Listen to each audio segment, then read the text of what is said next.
నమస్తే. శ్రీ మాత్రే నమః. శ్రీ గురుభ్యో నమః. ఖగోళ శాస్త్రంలో ఆకాశంలో ప్లానెట్లు చేసే వింత వింత ఆహ్, పరిభ్రమణలు, రకరకాల స్థానాలు మారటము, ఇదంతా చాలా సృష్టి విచిత్రము. అయితే ఈ అద్భుతము అంటే ఈ ప్లానెట్లు మారడము, ఆకాశంలో ఇలాంటి అద్భుతం జరగడము మరొక్కసారి మన ముందుకి రాబోతోంది. అంటే ఈ అద్భుతము ఎప్పుడు జరుగుతోంది అంటే గనక జనవరి 21 నుంచి 30 రోజుల పాటు ఈ అద్భుతము ఆకాశంలో మనకి గోచరించబోతోంది అని మనకి జ్యోతిష శాస్త్ర నిపుణులు తెలియజేస్తున్నారు. అయితే ఏమిటయ్యా ఈ అద్భుతము అంటే కనుక గ్రహాలు సూర్యుని చుట్టూ తిరుగుతూ ఉండడము, ఒకటి స్థానం నుంచి ఇంకో స్థానంలోకి వెళ్ళడము, కొన్ని కొన్ని ఒకేసారి ఒకే స్థానంలో తిరుగుతూ ఉండడము, కొన్ని వెనక్కి వెళ్ళి మళ్ళా ముందుకు రావడము, అంటే వక్రగతి చెంది రిట్రోగేట్ అయ్యి మళ్ళా ముందుకు రావడము, ఇలాంటి వింత వింతవన్నీ మనకి ఆకాశంలో ప్రతి క్షణము మనకి జరుగుతూ ఉంటాయి. ఒక్కొక్కసారి ఒక్కొక్క గ్రహాలు కలవడం వల్ల, వాటి యొక్క సంయోగం వల్ల రాసులకి, మనుషులకి, దేశానికి కూడా విశేషమైన లాభాలు ఇవ్వడంతో పాటు కొన్ని ఫలితాలు అద్భుతంగా ఉంటాయి. కొన్ని ఫలితాలు ఆశ్చర్యంగా ఉంటాయన్నమాట. అయితే ఇప్పుడు మనకి జనవరి 21వ తారీఖున ఎలాంటి అద్భుతం జరగబోతోంది అంటే కనుక గ్రహాలు సూర్యుడి చుట్టూ తిరుగుతాయి అన్న విషయం అందరికీ తెలిసిందే. అయితే ఒకానొక సందర్భంలో ఒక్కొక్కసారి ఈ గ్రహాలన్నీ సరళ రేఖ మీదకి వస్తాయన్నమాట. అంటే ఒకే లైన్‌లో కొన్ని గ్రహాలు కలుస్తుంటాయి. కొన్ని ఒకదాని వెనకాల పరిభ్రమణం చేస్తుంటాయి. అయితే ఈసారి వచ్చిందేంటంటే అన్ని సరళ రేఖలో 6 గ్రహాలు సూర్యుడికి దగ్గరలో రావడం జరిగిందనమాట. అయితే అవి ఏ ఏ గ్రహాలొస్తున్నాయి? ఇలాంటి వాటిని ఏమంటాము అంటే ప్లానెట్ కంజంక్షన్ అంటాము. అంటే గ్రహాల సంయోగం అన్నమాట. ఈ ఈ ప్లానెట్ కంజంక్షన్ ఏ ఏ గ్రహాలలో జరుగుతోంది అంటే కనుక సూర్యుడు చంద్రుడితో పాటుగా కుజుడు గురుడు సూర్యుడికి 2 దగ్గరగా ఉండే గ్రహాల విషయం అందరికీ తెలిసిందే. అయితే ఈ రెండిటితో పాటుగా శుక్రుడు శని కూడా ఒకే లైన్‌లోకి వస్తున్నారనమాట.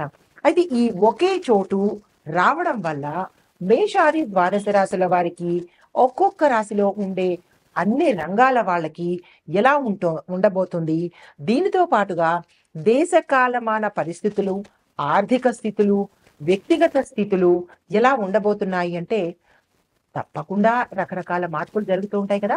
ఒక చిన్న గ్రహం మారిందంటేనే రకరకాల మార్పులు జరుగుతాయి. అలాంటిది 6 గ్రహాలు ఒకేసారి సరళ రేఖ మీదతో వస్తున్నాయి అంటే కనుక విశేషమైన మార్పులు సంభవించబోతున్నాయి. అది 30 రోజుల పాటన్నమాట. అయితే ఈ గ్రహాలు ఎట్లాగా పరిభ్రమణం చేస్తాయి, ఈ 6 గ్రహాలు పక్కపక్కన ఉండడం వల్ల మనకి ఎలాంటి ప్రభావాన్ని ఇస్తున్నాయి, ఏ రాశుల వాళ్ళకి ఎలాంటి ప్రభావాలు వస్తాయి, ఎవరెవరికి కలిసి వస్తుంది, ఎవరెవరికి ఎట్లా ఉండబోతోంది అనే ఉత్సాహం, ఉత్సుకత మనందరికీ ఉంటుంది కదా. అయితే ముందుగా మేషరాశి వారిని కనుక తీసుకున్నట్టయితే అయితే ఈ 6 గ్రహాలు మనకి ఒకే సరళ రేఖలోకి వస్తున్నప్పుడు మేషాది ద్వాదశ రాశుల వారికి ఎలాంటి ప్రభావితం అవుతారు, ఎలాంటి ప్రభావాలు ఉంటాయి, ఏ ఏ రంగాల వాళ్ళకి ఎలా ఉండబోతోంది అనే అంశాన్ని మనం ఇప్పుడు తప్పనిసరిగా చూసుకుందాం. ఇప్పుడు ఈ జనవరి 21 నుంచి ఫిబ్రవరి 21 వరకు 30 రోజుల పాటు ఇందాక అనుకున్నట్టుగా ఈ 6 గ్రహాలు ఒకే సరళ రేఖ మీద ఉండబోతున్నాయి.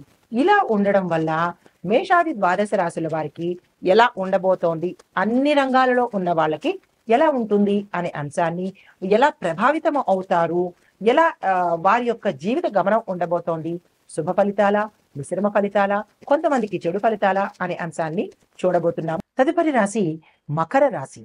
ఈ రాశి వారికి జనవరి 21 నుంచి ఫిబ్రవరి 21 వరకు చాలా విశేషంగా ఉంది. ఫిబ్రవరి 21 వరకే కాదు, 2025 వరకు కూడా చాలా విశేషంగా ఉంది. మీరు పట్టిందల్లా బంగారమే, ఏ ఏ రంగంలో ఉన్న వాళ్ళకైనా సరే అనమాట. అయితే కష్టానికి తగిన ఫలితాన్ని మీరు తప్పనిసరిగా పొందుతారు శని భగవానుడి యొక్క అనుగ్రహం వల్ల.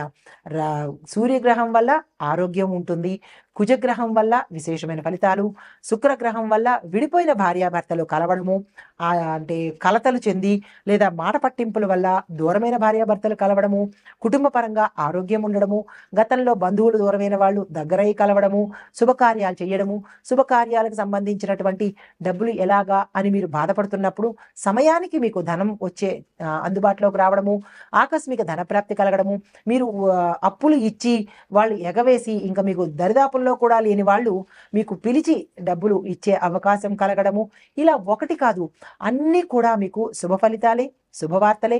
వస్తు వాహనాలు కొనుక్కుంటారు, బంగారం కొనుక్కుంటారు, ఇల్లు కొనుక్కునే అవకాశము, పెండింగ్లో గృహ నిర్మాణాలు కొంతమంది చేసి ఉంటారు కదా, అవి ఆగిపోయి ఇక మా వల్ల కాదు అని చెప్పి సగంలో వదిలేసిన కట్టడాలు ఇప్పుడు తిరిగి ప్రారంభించడం చేస్తారు. స్వగృహంలో గృహప్రవేశం చేస్తారు. ఇట్లాగా ఆ శని భగవానుడి యొక్క అనుగ్రహం వల్ల అన్ని రకాలుగా మీకు విశేషమైన ఫలితాలు గోచరిస్తున్నాయి. ఇంకొక విషయం ఏంటంటే ఈ అత్యుత్సాహం వల్ల, అంటే అమ్మో నాకు అన్ని మంచి జరిగిపోతున్నాయని ఓవర్ ఎక్సైట్మెంట్ వల్ల మీరు కొన్ని తప్పిదాలు చేసే అవకాశం ఉంది. అది ఏ రంగంలో ఉన్న వాళ్ళైనా సరే, ఉద్యోగ రంగంలో కావచ్చు, విద్యార్థుల్లో కావచ్చు. విద్యార్థులు ఏంటి, ఓవర్ కాన్ఫిడెన్స్, నాకు అన్ని మంచి మార్కులే వచ్చేస్తున్నాయి, నేను అన్నిట్లోనూ సెలెక్ట్ అయిపోతున్నాను అని అనుకున్న వాళ్ళు ఎక్కడో దగ్గర చిన్న తప్పిదం చేసే అవకాశం ఉంది. కూల్గా నిశితంగా పరిశీలన చేసుకోండి. ఉద్యోగస్తులైతే విపరీతమైన కాన్ఫిడెన్స్తో నేను ఏది చేస్తే అదే కరెక్ట్ అన్నట్టుగా ఉంటే కనుక దెబ్బతినే అవకాశం ఉంది అని జ్యోతిష పండితులు చెప్తున్నారు. కాబట్టి చాలా జాగ్రత్తగా, అంటే ఈ ఫిబ్రవరి 21 వరకు చాలా జాగ్రత్తగా ఉండండి. అంటే నష్టమని కాదు, అక్కడ మీరు ఇబ్బందుల్లో పడకుండా ఉండాలి అని చెప్పదగిన విషయము. అయితే ప్రతి పనిని బాధ్యతగా తీసుకోండి. ఇది మీకు అప్పచెప్పిన పని, ఇది నేను చెయ్యాలి అనే బాధ్యతగా తీసుకోండి. కానీ నేనే చెయ్యగలను అనే అహంకారంతో చేసినట్టయితే దెబ్బతినే అవకాశం ఉంది. కూల్గా ఉండండి. తర్వాత మకర రాశి చెందిన ఉద్యోగస్తులకు వేతనాలు పెరిగే అవకాశం ఉంది. అంటే మీ ప్యాకేజ్ హై ఎండ్ ప్యాకేజ్, మీరు ఊహించని ప్యాకేజ్ పొందే అవకాశము. చిన్న పదవుల్లో, అంటే చిన్న క్లర్క్ గాను లేదా చిన్న ఎంప్లాయీగా ఉన్న వాళ్ళు హై ఎండ్ పదవులకి మేనేజర్లు, డీజీఎంలు ఇలాగ అయ్యే అవకాశం కనబడుతోంది శని భగవానుడి యొక్క అనుగ్రహం వల్ల. అయితే కొంతమందికి మీ యొక్క ఆఫీసుల్లో అప్రమత్తతగా ఉండండి. మీ యజమానులు మిమ్మల్ని నమ్మినట్టుగా యాక్ట్ చేస్తారు. అప్పుడు మీరేమనుకుంటారు, నన్ను మా యజమాని నమ్మాడు, మా బాస్ నన్ను నమ్మాడు అని మీరు ఏదైనా తప్పిదం చేసే అవకాశము, వారికి దొరికిపోయే అవకాశము కనపడుతుంది. చాలా జాగ్రత్తగా, అంటే వాళ్ళు మిమ్మల్ని నమ్మినట్టు ఉంటారే తప్ప మిమ్మల్ని అయితే మాత్రం నమ్మే అవకాశం లేదు. ఎందుకంటే ప్రతి ఒక్కళ్ళు టెస్ట్ చేస్తారు. మీకు అంత ప్యాకేజీలు ఇస్తూ మిమ్మల్ని ఎందుకు అలా రిలాక్స్గా వదులుతారు కదా. కాబట్టి చాలా జాగ్రత్తగా, ట్రాన్స్పరెన్సీగా మీరు మీ యొక్క ఉద్యోగాన్ని నిర్వహించుకోవాలి. సీసీ కెమెరాలు ఎలాగుంటాయో కొన్ని రహస్య స్పైలు కూడా ఉంటారు కదా వాళ్ళకి, వాళ్ళు కూడా మీ దగ్గర మీ మాట మాట్లాడి మీ యజమానులకి మీ మీద వేరే రకంగా చెబితే. కాబట్టి మాటను జాగ్రత్తగా పెట్టుకోండి. మీరు చేసే పనిలో ఏ ఉద్యోగస్తులైనా సరే, ఐటీ రంగం కావచ్చు, ప్రైవేట్ కావచ్చు, ప్రభుత్వం కావచ్చు, ఎక్కడ పని చేసినా సరే ఆ ఉద్యోగి జాగ్రత్తలు తీసుకోండి. ఓవర్ ఎక్సైట్మెంట్ అవ్వకండి. నన్నే నమ్మేశారు అని మీరు ఏ వికృత చేష్టలు చేసినా కానీ అది మీ తలకి చుట్టుకునే అవకాశం ఉంది. జాగ్రత్తలు పడమని మనకి వేద పండితులు చెప్తున్నారు. అయితే దీనితో పాటుగా అధికారుల యొక్క ప్రశంసలు కూడా మీరు పొందుతారు. ఎందుకు అంటే మీరు చాలా జాగ్రత్తగా పనిచేస్తారు కదా. దాని నిమిత్తంగా మీ యొక్క అధికారులు మిమ్మల్ని మెచ్చుకోవడంతో పాటు మిమ్మల్ని హై రేంజ్కి తీసుకువెళ్ళడము, మరికొంతమందిని విదేశాలకు పంపించే అవకాశం కూడా కనబడుతోంది. మీరు బాధ్యతగా చేయడం వల్ల మీ పేరుని విదేశాలకు రిఫర్ చేస్తారనమాట. చేసి మీరు ఊహించని స్థానాల్లో మిమ్మల్ని నిలబెడతారు. దీనితో పాటుగా ఇంకా బెనిఫిట్స్ ఏంటుంటాయి అంటే, ఉద్యోగం మారాలి, నాకు ఈ ఉద్యోగం చిరాగ్గా ఉంది, ఇంకా ఎన్నాళ్ళు ఇది చేస్తాను అని ఏదైనా కొత్త ఉద్యోగం కోసం కానీ కొత్త ప్లేస్కి కానీ వెళ్ళాలి అని అనుకున్న వాళ్ళకి ఇది రైట్ టైం. మీరు తప్పనిసరిగా ఆ నిర్ణయం తీసేసుకోండి. ఫిబ్రవరి 21 లోపే సుమా, ఆ తర్వాత తీసుకుంటే బెడిచికొడుతుంది. కాబట్టి ఈ జనవరి 21 నుంచి ఫిబ్రవరి 21 లోపు మాత్రమే మారాలి అని అనుకున్న వాళ్ళు గబగబా మారండి. లేదు అంటే కనుక ఆ ప్రయత్నాన్ని విరమించుకోండి. దీనితో పాటుగా వ్యాపారస్తులు వ్యాపార విస్తరణ చేయాలన్నా, ఏజెన్సీలు పెట్టాలన్నా, లేదా విదేశాల్లో మా యొక్క కంపెనీ పెట్టాలనుకున్నా, లేదా ఇక్కడే ఏదైనా స్టేట్స్లో ప్రారంభించాలన్నా, మీరు ఏది అనుకున్నా తక్షణమే చేసేయండి. ఈ నెల రోజులు మీకు చాలా అనుకూలంగా ఉంది. శని భగవానుడు మీకు మంచి వరాల జల్లును కురిపిస్తున్నాడు. కాబట్టి దాన్ని అందుకునే ప్రయత్నం చేయండి, నెగ్లెక్ట్ చేయకండి. దీనితో పాటుగా కొత్త పెట్టుబడులు పెట్టాలన్నా, లేదా కొత్తగా ఏది ప్రారంభించాలన్నా, వ్యాపారస్తులు కొంతమంది ఉంటారు, నాకు ఉద్యోగం వద్దు, నాకు వ్యాపారమే బెస్ట్ అనుకుని. అలాగా మీ యొక్క క్యాడర్ మారాలన్నా కూడా, ఉద్యోగంలోంచి వ్యాపారంలోకి మారాలన్నా కూడా this is the right time. కాబట్టి ఆ ప్రయత్నం చేసుకోండి. కొత్త వెంచర్లు, ఇప్పుడు రియల్ ఎస్టేట్ దగ్గరకు వచ్చినట్టయితే వాళ్ళు భూములు కొనేసి వెంచర్లు వేయడం ఆపేస్తారు. ఎలా వెయ్యాలి, దీనికి ధర ఎంత పెట్టాలి అనే యోచనతోని వాళ్ళు కాలయాపన చేసేస్తారు. మీరు అలా చేయకండి. వెంటనే మీరు వెంచర్లు ప్రారంభించండి. సామాన్య ప్రజలకి అందుబాటులో ఉండే ధరను మాత్రమే మీరు పెట్టినట్టయితే సామాన్య ప్రజలు కూడా కొనుక్కునే అవకాశం ఉంటుంది. మీరు కోట్లలో పెడితే కోట్లలో కొనేది ఒకళ్ళో ఇద్దరు. అదే వేలల్లో పెట్టారనుకోండి, వేల మంది కొంటారు, లక్షల మంది కొంటారు. కాబట్టి ఆ చిన్న లాజిక్ని మీరు మిస్ అవ్వకండి.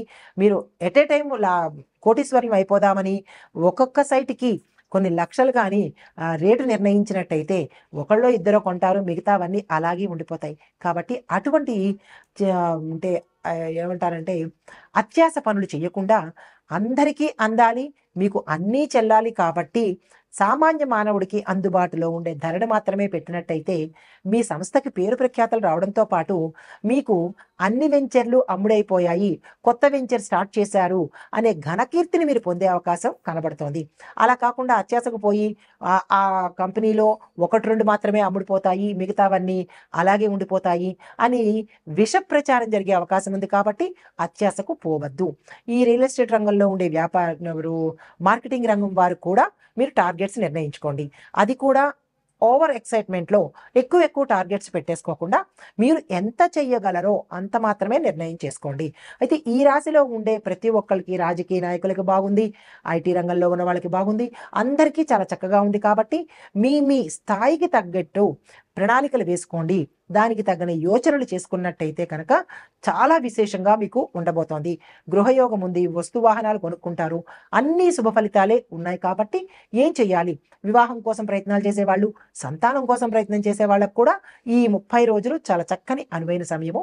ఆ దిశగా ప్రయత్నం చేయండి. అయితే మీకు చెప్పదగిన పరిహారము, తప్పనిసరిగా శని భగవానుడు మీకు అధిపతి కాబట్టి మీరు తప్పనిసరిగా శని భగవానుడి ప్రీతి కోసము మంచి పనులు చేయండి. శని భగవానుడి మంత్రం మీకు ఒకటి చెప్తాను, 2 చెప్తాను. ఒకటి మూల మంత్రము, ఒకటి మామూలు మంత్రము. ఈ రెండిట్లో మీకు ఏది చెయ్యగలరో అది చేసుకోండి. చెయ్యగలిగిన వారు కూడా శక్తి లేదు అని చిన్న మంత్రాన్ని ఎంచుకోకండి. మూల మంత్రము ఓం ప్రాం ప్రీం ప్రౌం సహ శనేశ్వరాయ నమః.